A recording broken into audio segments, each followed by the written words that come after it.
comenzar a leer capítulo 9 de Daniel. Vamos a leer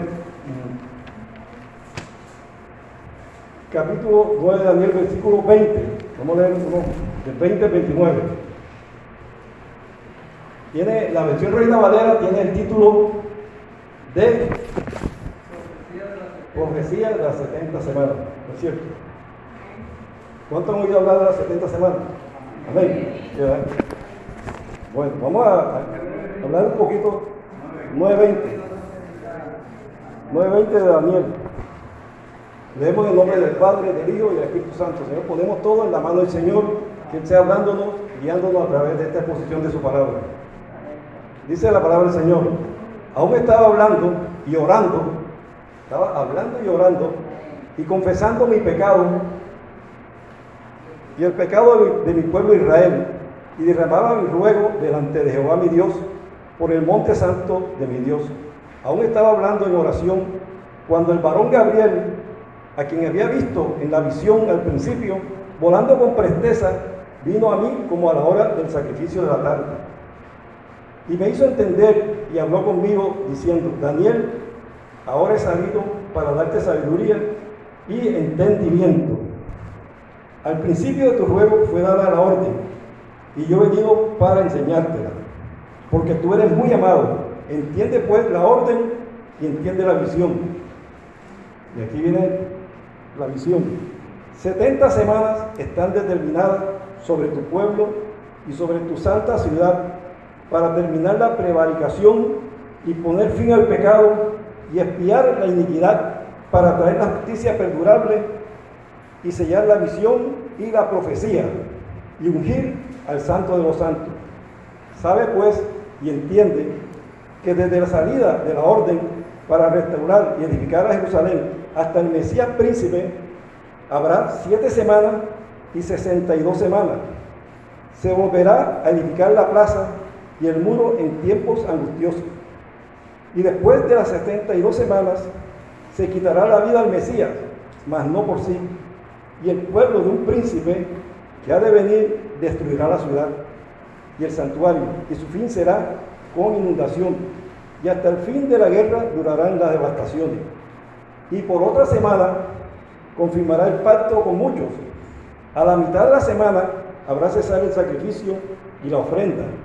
Después, con la muchedumbre de las abominaciones, vendrá el desolador, hasta que venga la consumación y lo que está determinado se derrame sobre el desolador. Gloria sea el nombre del Señor. Bueno, aquí comenzamos con un título que es Profecía de las 70 semanas. Vamos a definir lo que es semana a la luz de la palabra del Señor. Vámonos rápidamente, sin perdernos de esta cita, a Levítico capítulo 25, versículo 8, para entender que es una semana, como dice ahí, Levítico, si alguno lo encuentra por ahí, Levítico 25, 8. Levítico 25, 8. Él nos dice en qué consiste las semanas.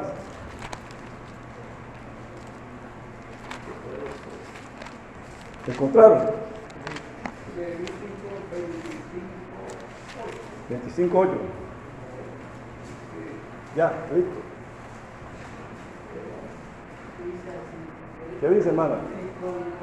Bueno. 7 semanas de año, 7 veces 7 años.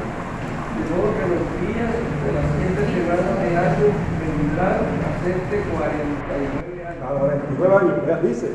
Y contarás 7 semanas de año. O sea, hay semanas de día, como las que nosotros conocemos, y aquí hay semanas de año. Ya. ¿De acuerdo? Semanas de año. Allá en la profecía de las 70 semanas, ahí está hablando de semanas de año. Y por eso dice 7 veces 7 años.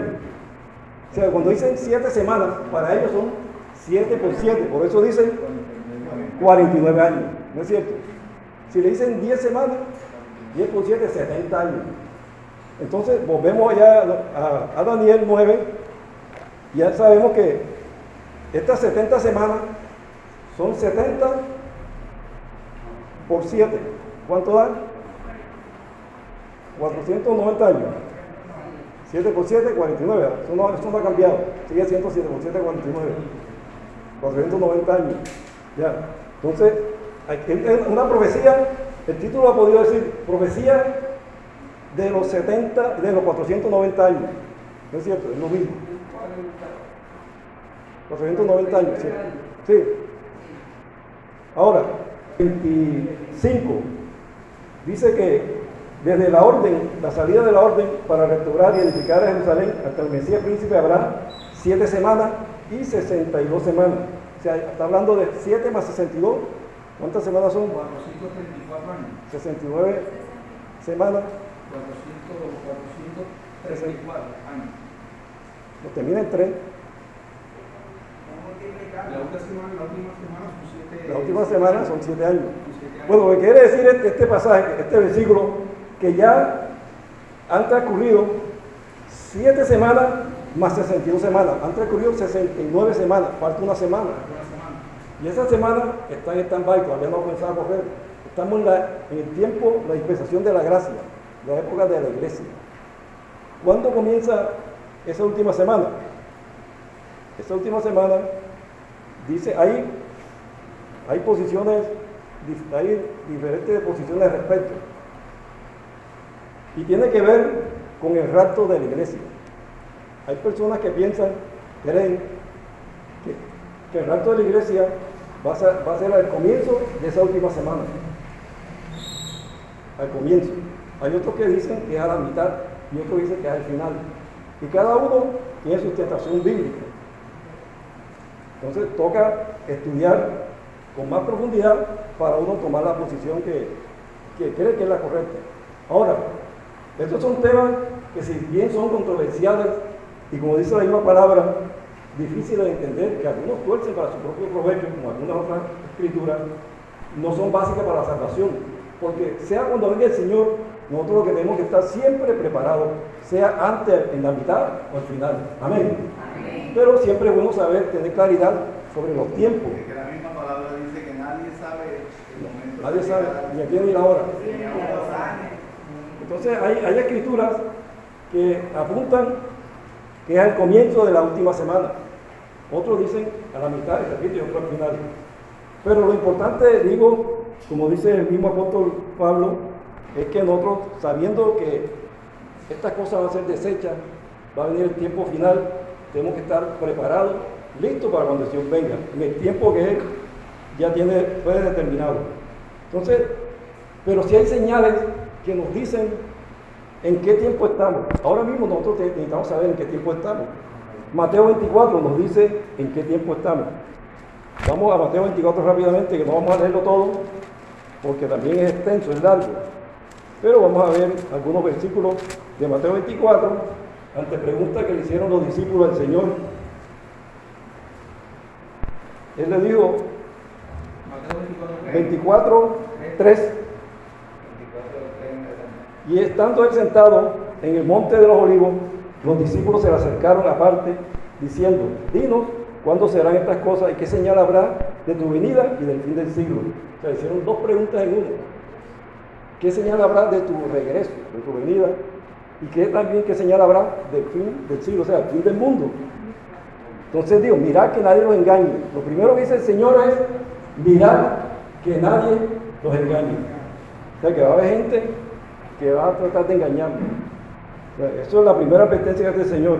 Y dice, porque muchos vendrán en mi nombre, diciendo, yo soy el Cristo, y a muchos engañarán. Aquí hay algo que es bueno aclararlo en este versículo que acabo de leer. Muchos vendrán en mi nombre diciendo, yo soy el Cristo. Usted no va a encontrar en estos tiempos muy raro que encuentre una persona diciendo, no, que yo soy el Cristo. Ahí lo que quiere decir la palabra Cristo no es un nombre, es un título, es una condición, quiere decir ungido. Va a venir personas haciéndose pasar por ungidos, por cristianos, de pronto ministrando sanidades, milagros, prodigios, etc. Pero esos son personas engañadoras. Esos son del grupo de los que el Señor le dirá, como está en Mateo 7:21. No los conozco. No, que yo hice milagros, tal. No los conozco. Hacedores, ¿verdad? Entonces, Estos son personas que vienen haciéndose pasar por pastores, apóstoles, etc. Pero las señales que vienen, además de estas, es que habrá guerras y rumores de guerra. Ya eso lo estamos viviendo, ¿no es cierto? Mira la guerra que ya lleva más de un año entre Rusia y Ucrania, ¿verdad? Y está China que pelea, se mete a invadir, etc. Está Irán, están los países ahí como que con ganas de guerrear. Y dice también, mirad que no os turbéis, o sea, no se desesperen, no se vuelvan locos, porque es necesario, ¿verdad lo que dice el Señor? Esto es necesario que acontezca. Entonces, vamos a orar para que no sucedan estas cosas. Eso va a pasar porque pasa. Eso va a suceder. Es necesario, el Señor dice, esto es necesario que esto suceda. Pero aún no es el fin. Y dice, se levantará nación contra nación, o sea, país contra país, reino contra reino. Y habrá peste, así como el COVID que ya pasó, como ya dijimos, y esa es una muestra pequeña de lo que viene más adelante, como narra el libro Apocalipsis, en el capítulo 6, cuando habla de los sellos, hermano, usted el cuarto sello. Dice también peste, hambre, terremoto en diferentes lugares. Estamos viendo eso, la hambruna en el mundo ha crecido de una manera tremenda. Terremoto en diferentes lugares. Usted oye las noticias, oímos las noticias de lo que hay, todos los fenómenos naturales. Y esto de las hambres, eso es resultado de la misma maldad del hombre, del ser humano. La tierra, como ya han dicho los científicos, no solamente lo dice la palabra lo digo desde siempre, de que está escrita la palabra, de que vendrá un fin de esta tierra. Pero ya los científicos están diciendo que la tierra ya está entrando en la etapa terminal, donde ya no hay reversa, porque el daño que se ha causado en el medio ambiente es grandísimo, ya no tiene reversa. Y se está produciendo, por eso los calores, el calentamiento global, porque los combustibles fósiles, como el petróleo, el gas, carbón, ellos producen gas carbónico que se van a la atmósfera y producen lo que se llama el efecto invernadero, lo que produce un recalentamiento de toda la Tierra. Y eso produce también el deshielo de los polos norte y sur. Y eso causa trastornos en todo el medio ambiente. Y causa también, al final, la destrucción de la Tierra. Están diciendo los científicos también, ni siquiera, no solamente la palabra, que es suficiente para nosotros, pero ya los científicos están diciendo que eso está grave. Por eso los presidentes, algunos, están tratando de que no se saque más petróleo, pero los intereses económicos priman sobre los intereses generales de la humanidad, porque el petróleo produce mucho dinero y son un negocio de unos cuantos. No crea que los países tienen su participación, pero las transnacionales son las que se llevan gran parte de ese botín de los dividendos que deja el petróleo. Entonces por eso no quieren dejarlo. Entonces eso es algo que no tiene reversa. Y algunos están tratando de que, pero los grandes países se están haciendo los locos y no toman medidas drásticas. O sea, si realmente fueran conscientes, dijeran, no saquen más petróleo de hoy en adelante. Muchos dicen, no, es que se quiebra el país, se quiebran los países, pero eso es algo necesario. Y es una cosa sorprendente que muchos dirigentes a nivel mundial no están apoyando esta política, porque están interesados en la parte económica solamente, pero van a destruir la tierra. Entonces, por eso vienen estos desastres naturales. Los chinos están diciendo que ya el núcleo de la tierra está girando en sentido inverso, está parado. Él debía girar en el mismo sentido que gira la tierra. Y dicen que el núcleo de la tierra, que es candela, está girando, ya se había detenido durante muchos años, está girando en sentido contrario. Eso está produciendo también efectos adversos en el ambiente. Entonces, todo esto son señales del fin. Y dice también que esto es principio de dolores, versículo 8. O sea que nosotros estamos ahora mismo en principio de dolores, ¿no es cierto? Pero dice también, y entonces os entregarán a tribulación y os matarán, y seréis aborrecidos de toda la gente por causa de mi nombre. El Señor Jesucristo está diciendo que estas señales son los que marcan el inicio o el preámbulo del tiempo final. Y uno se pregunta, bueno, ¿cuándo comenzará esta última semana? ¿Cuándo comenzará esta última semana? En el libro de Apocalipsis, vamos allá rápidamente. El libro de Apocalipsis es un libro muy interesante, aunque uno lo ve como misterioso, pero en la medida que uno se va metiendo, va develando todos esos misterios que hay, porque la verdad es que tiene cosas que se habla con mucha simbología.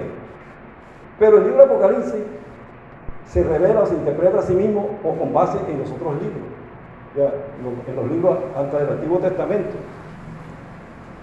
Y los primeros capítulos de Apocalipsis, digamos hasta el 6, son fáciles de entender, no hay mucha simbología.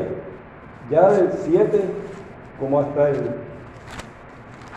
18, no estoy, sí hay muchas cosas que son de mucha interpretación. Y los últimos capítulos, 19 al 21, también son fáciles de entender. Pero el libro de Apocalipsis es un libro que en definitiva lo que señala es el triunfo del bien contra el mal. Amén. El triunfo de Jesucristo sobre Satanás, el anticristo, el falso profeta, todos esos son vencidos por el Señor. Entonces, y este libro comienza en su segundo capítulo con las cartas a las 7 iglesias del Asia Menor, que ya en otras ocasiones ya hemos hablado de ellos. Pero los sellos de que habla el capítulo 6, si se ubican en el capítulo 6, de pronto voy a estar dando así como salto, pero la idea es que tengamos como algo panorámico y como algo secuencial de los eventos que vienen de aquí en adelante. Ya dijimos que estamos en principio de dolores.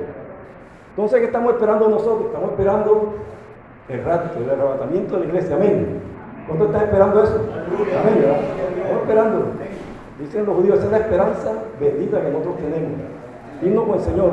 Hay una señal y una esperanza tremenda que nos da el Señor, una seguridad que dice que antes que venga el día de la vida, el Señor se llevará a su iglesia. Eso sí es claro. ¿No es cierto? Eso no admite discusión, eso no hay ni que interpretarlo. Ahora que leamos, de pronto si leemos Tesalonicenses y dice que antes que venga la ira del Señor, el Señor viene por su iglesia. O sea que la iglesia no sufrirá la ira.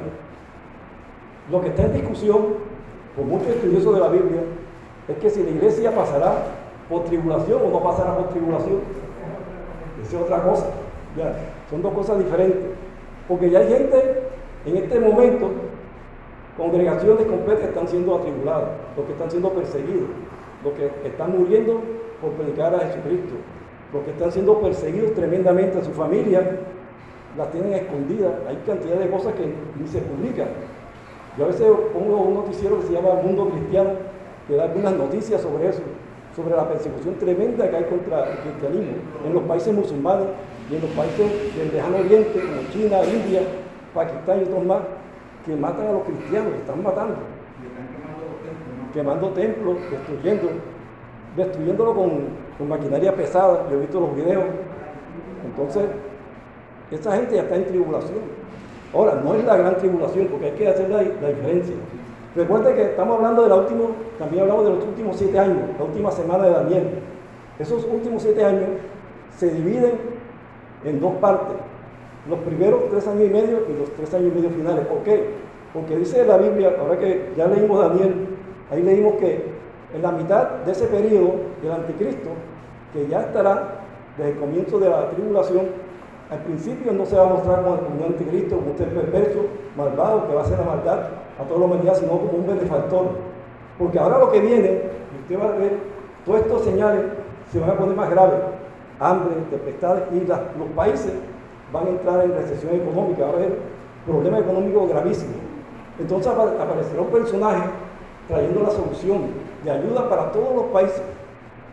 Y la gente lo va a querer, los gobernantes van a hacer alianza con él, le van a seguir, y al principio mostrará una persona que ayuda a toda la humanidad. Pero dice la Biblia que a los 3 años y medio él cambiará y mostrará su verdadera faceta, mostrará su verdadera cara. Dice también que a los 3 años y medio de estar en la tierra, ya él siendo su papel como anticristo, él se llegará al templo allá en Jerusalén, que aún no está construido, el tercer templo que están los judíos pendientes de construir, y dice que se sentará en el lugar santísimo y pedirá que se le rinda culto a él como a Dios, y prohibirá todo culto al Dios verdadero. Eso es lo que el Señor Jesucristo en Mateo 24 habla de la abominación desoladora. Usted ha oído ese término ahí en Mateo 24. También Daniel lo dice. Es cuando el anticristo se sienta en el lugar santísimo y se hace pasar por Dios y pide que se le rinda tributos a él como a Dios. Pero dice la Biblia que él después será quitado de ahí. Entonces, fíjense ustedes, volvemos a los sellos. ¿Por qué? Porque los sellos, en la Biblia, en los 3 años y medio iniciales, se va a producir juicio por los sellos y también por las trompetas. Eso hace parte de los 3 años y medio. Y vamos a meternos un poquito, sin profundizar tanto, en estos 7 sellos. Algunos de ellos. El primer sello, que está en Apocalipsis 6, dice que vi cuando el Cordero abrió uno de los sellos y oí a uno de los 4 seres vivientes decir, como con voz de trueno, ven y mira. Y miré, y aquí un caballo blanco, y el que lo montaba tenía un arco, y le fue dada una corona, y salió venciendo, y para vencer. Gloria sea el nombre del Señor. Bueno, llegó el primer sello. Los sellos son juicios. Son juicios que vienen sobre la tierra por la maldad, precisamente, del ser humano. Ahora, aquí dice que aquí un caballo blanco. Uno cuando le dice un caballo blanco piensa que es el Señor, ¿no es cierto? Pero en este caso no es el Señor. Es un engaño que hay. Aquí no es el Señor. Y vamos a ver por qué. Un caballo blanco, y el que lo montaba tenía un arco, y le fue dada una corona, y salió venciendo y para vencer. Tiene un arco, pero no dice que tenía flecha. Viene Poder limitado. con poder limitado, y viene un caballo blanco para engañar, para que la gente piense que él es Cristo, o viene de parte de Dios. Pero realmente ahí hace alusión al anticristo. Ahí es donde se manifiesta el anticristo por primera vez. Claro, por eso se le fue dando una corona como rey, y salió venciendo y para vencer. Pero no es Cristo, es el anticristo. Ahora, pero ahí no dice que matará ni hará cosas malas, sino que la gente lo verá y dirá, pero qué bueno, viene montado un caballo blanco. El simbolismo del caballo blanco quiere decir que engañará mucho haciéndose pasar por alguien que está de parte de Dios. El segundo sello, salió un caballo bermeo, o sea, rojo, y el que lo montaba fue dado el poder de quitar de la tierra la paz, y que se matasen unos a otros, y se les dio una gran espada. O sea, lo que va a haber, esa es guerra que va a haber tremenda sobre la faz de la tierra. Sobre la faz de la tierra. Este es el sello, el segundo sello. O sea, viene para quitar la poca paz que ya hay en la tierra. El tercer sello dice, ven y mira, y miré aquí un caballo negro. Y este un caballo negro. Cuando uno dice algo negro, y si el blanco nos parecía bueno, el negro peor, nos parecía malo. El que lo montaba tenía una balanza en la mano, y oí una voz en medio de los 4 seres vivientes que decía, 2 libras de trigo por un denario, y 6 libras de cebada por un denario, pero no dañen el aceite ni el vino. Esto lo que está hablando es que viene, bueno, el caballo negro quiere decir que es algo pésimo, malo, y trae una balanza en la mano, y dice que se va a vender 2 libras de trigo, o sea, 1 kilo de trigo por un denario. ¿Qué quiere decir eso? Un denario es el pago de un obrero por día. Así mismo está pasando. O sea, que ahora mismo, si lo llevamos a tiempo de ahora, ¿cuánto vale el salario de una persona ahora mínimo? El mínimo son 40,000 pesos. Por ahí como 40,000 pesos. O sea, un kilo de trigo va a costar 40,000 pesos. Ahora mismo, ¿cuánto vale un kilo de trigo? Como ¿cuánto vale? 6,000 pesos. No sé cuánto vale. Sí, ¿verdad? No, pero el kilo de trigo no vale ni 10,000 pesos. Es barato. Bueno, fíjense que ahora mismo la guerra, exacto, la guerra, lo que le gane un día, un kilo lo que le gane un día. Miren, la guerra que hay entre Rusia y Ucrania, Ucrania son los mayores productores de trigo en el mundo y ellos están en guerra y ese valor del trigo va a seguir subiendo. Pero dice que también la cebada un poco más barata, porque dice 6 libras, o sea, 3 kilos de cebada por un denario. Claro, hay que comer pura cebada, no trigo. El pan desaparecerá.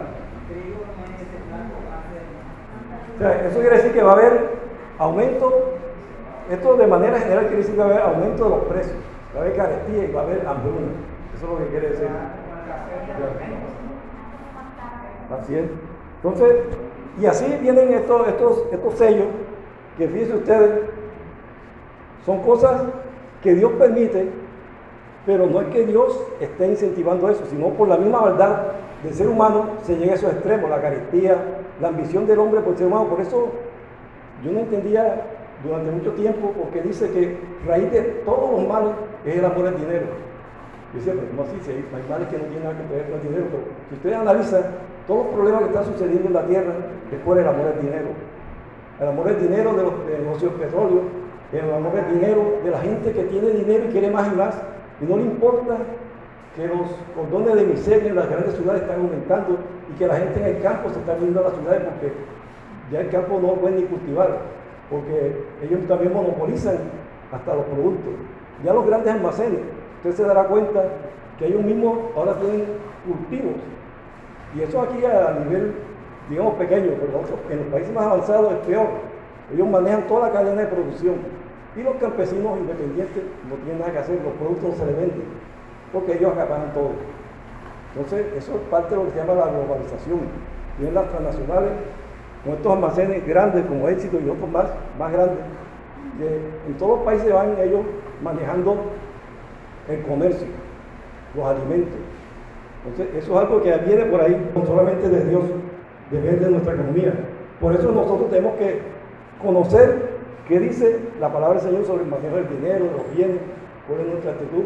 Y eso es bien importante, porque en el pueblo de Dios también hay muchas necesidades.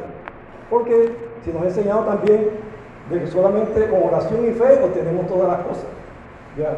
Y se nos olvida la obediencia y que el Señor en su palabra tiene multitud de promesas que se activan cuando nosotros obedecemos la palabra de Dios. Amén.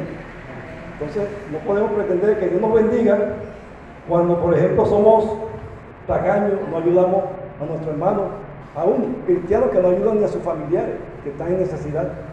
Dios, ¿cómo puede ayudarle así? No prospera, porque siempre tenemos el pretexto para no ayudar. Tenemos poco, si doy lo que tengo después me hace falta, es que esa persona es tal cosa y lo señalamos, buscamos el pretexto para no ayudarlo. Así somos nosotros, y Dios no nos bendice por eso. Cuando Jesús dijo, si alguien te pide prestado, dale, y no está diciendo, analiza primero y mira su vida como ha sido, si ha sido despilfarrado, no dice nada de eso. Si te pide, dale. Uno dice, no, el que no hace bobo de ayudar a esa persona. Claro, si uno ve que una persona va a utilizar eso para vicio, para algo malo, lógicamente que no le va a dar. Pero personas que de pronto, en verdad, cometieron errores y están en necesidad, nosotros no podemos darle la espalda. Al contrario, debemos aprovechar para predicar la palabra del Señor. Amén. Entonces, ese es el amor de Dios que también nos lleva a la prosperidad. Entonces, los sellos es una etapa del tiempo final. Después de los 7 sellos, viene lo que se llama las 7 trompetas, que también son juicios de Dios, que nos vamos a entrar porque nos extendemos. Y después, en la 7ª trompeta, es lo que en 1 de Corintios, busca la cita, 1 de Corintios capítulo 15, versículo 51, habla de la final trompeta, la 7ª trompeta. 1 Corintios capítulo 15, versículo 51, vea lo que dice. Vamos a hablar ahora del rapto de la iglesia, un poquito más. 15:51, vea lo que dice la palabra del Señor. Hablando del apóstol Pablo, Dios a través de él. Ya ahí estamos, 15:51. 1 Corintios 15, 51. Dice, aquí os digo un misterio. O sea, es un misterio lo que va a decir. Nadie sabía eso de antes, no lo sabían. No todos dormiremos, es decir, no todos moriremos, decía el apóstol Pablo, pero todos seremos transformados. O sea, los que mueran y los que estén vivos, vamos a ser transformados. En un momento, en un abrir y cerrar de ojos, a la final trompeta, porque se tocará la trompeta y los muertos serán resucitados incorruptibles y nosotros seremos transformados. O sea que a la final trompeta se produce el arrebatamiento de la iglesia. Está hablando sobre el arrebatamiento de la iglesia. Entonces, es algo que nosotros estamos esperando. También en 1 Tesalonicenses 4:13, 1 Tesalonicenses 4:13, ya habla con más detalle de lo que es el rapto de la iglesia. 1 Tesalonicenses 4:13. Vean lo que dice. Hablando de la venida del Señor. 4:13. 1 Tesalonicenses 4:13. Tampoco queremos, hermanos, de los tiempos finales, para despertar precisamente, estar nosotros alerta a lo que viene, porque la Biblia lo que nos está diciendo que vienen cosas peores a lo que ya pasó con el COVID. Si usted lee los sellos, por ejemplo, el cuarto sello dice que, bueno, esta pandemia que pasó, no murió ni el 1% de la población mundial. ¿Usted sabe cuántas personas hay en el mundo? Hay 8.000 millones de personas. El 1% son, ¿cuántos? 800 millones de personas. No murieron, sino menos del 1%. No murieron ni el 0.5%. Pero la Biblia dice, en el capítulo 6 de Apocalipsis, que cuando venga esa peste, una tercera parte de la humanidad va a morir. Usted lo puede buscar ahí. Y una tercera parte, ¿cuánto es? De 8.000. Una tercera parte, una cuarta parte. De ahí lo verifico. Imagínense, eso sí es una cuarta parte, o sea, 25% son unos 2.000 millones de personas van a morir en la peste de que habla el cuarto sello. 2.000 millones de personas, ¿saben lo que es eso? Eso sí es. Si esta vez se veían los cadáveres por la calle, esta vez será peor. ¿Cuándo sucederá eso? Ya eso está a punto de suceder, porque eso es lo que viene ahora, los sellos. Pero dicen los que saben, los estudiosos, los que profundizan sobre el estudio de la Biblia, que la iglesia sí va a estar y padecerá estos sellos y las trompetas, que cuando suene la última trompeta, la séptima, es que viene Cristo por su iglesia. Por eso dice en 1 Corintios 15:51 que leímos, a la final trompeta. El Señor viene después de la séptima trompeta. Y ahí el Señor se va, lleva a su iglesia, se lleva a la iglesia, nos lleva a nosotros. Amén. ¿Estás seguro que se va? No. Amén. Ahora sí. Entonces, y después de eso, bueno, ahí sí viene del ajuste total.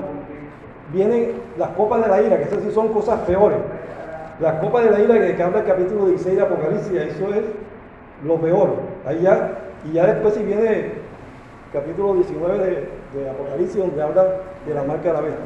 Entonces, la iglesia no pasará la gran tribulación, pero esta etapa de los sellos y de las trompetas, que son tribulaciones, sí pasará la iglesia. Por eso, porque el mismo Jesucristo lo dice. Usted lee Mateo 24 y dice que vendrá gran tribulación. Ahí habla de tribulación que va a pasar en la iglesia. Hay unos que dicen, no, es que la iglesia no pasará por tribulación. Sí. Lo que pasa es que hay tribulación hasta los 3 años y medio, y después viene la gran tribulación, que es la que no vamos a pasar como iglesia. Amén. De todas maneras, yo los invito para que comiencen a leer más sobre Apocalipsis. Porque yo duré mucho tiempo ahí dejando Apocalipsis quieto. Yo eso lo leo de último. Ya después me he ido metiendo poco a poco en Apocalipsis, hace años. Y escuchando, es que el libro de Apocalipsis tiene cosas difíciles de entender. Y personas estudiosos de la Biblia han caído en error. Por eso es bueno escuchar personas que dominan, sobre todo el griego en que fue escrito el Apocalipsis. Porque hay cosas que se prestan para confusión. Hay veces, hay cosas, por ejemplo, yo estaba leyendo antes de venirme, es que encuentro la cita. Bueno, mira lo que dice la palabra del Señor.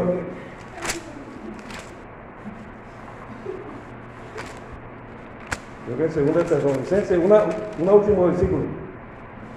Segunda de Tesalonicenses capítulo 2 dice: pero con respecto a la venida de nuestro Señor Jesucristo y nuestra reunión con Él, os rogamos, hermanos, que no os dejéis mover fácilmente de vuestro modo de pensar, ni os conturbéis ni por espíritu, ni por palabra, ni por carta como si fuera nuestra, en el sentido de que el día del Señor está cerca. Esto está en segunda de Tesalonicenses capítulo 2, versículos 1 y 2.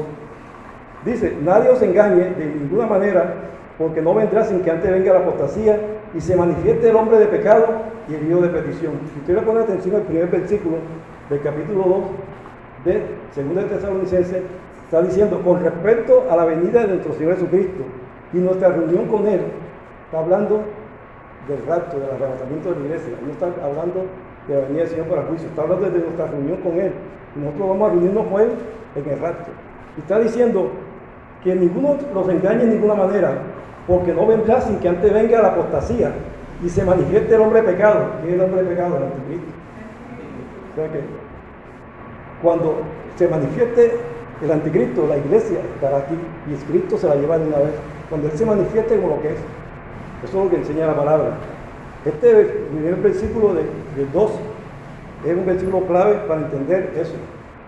Que nosotros como iglesia no estaremos cuando ya el anticristo ejerza su influencia maléfica sobre toda la humanidad, porque el Señor se llevará a su iglesia. Y dice bien: el hombre de pecado, el hijo de perdición, el cual se opone y se levanta contra todo lo que se llama Dios o es objeto de culto, tanto que se sienta en el templo de Dios como Dios, haciéndose pasar por Dios. Eso es lo que pasa ahí. Entonces, mis hermanos, esta noche lo dejamos hasta allí, sembrándole la inquietud para que escudriñemos más. A mí me gustan mucho las 7 cartas. Nosotros lo que tenemos que atender lo que dijo el apóstol Pablo. Si todas estas cosas van a suceder, ¿cómo nosotros no hemos de comportarnos y vivir de una manera santa y piadosa? Nosotros tenemos que comportarnos, y pase lo que pase, nosotros tenemos que guardar nuestra integridad, la santidad. Porque sin santidad nadie verá al Señor. Entonces, mientras nosotros conservemos ahí, si uno no se sabe el Apocalipsis ni entiende el Apocalipsis, no se va a perder por eso. Lo importante es que usted conserve la santidad y siga por el camino correcto. Si sabemos de estas cosas, bueno, mucho mejor, gloria a Dios. Pero no por eso, porque no sepa usted todos los secretos y los misterios de Apocalipsis, quiere decir que usted se va a perder. No, eso no da para petición. Entonces, mis hermanos, deseo que Dios les bendiga y que los incite el Señor a seguir profundizando sobre su palabra, sobre este tema de los tiempos finales.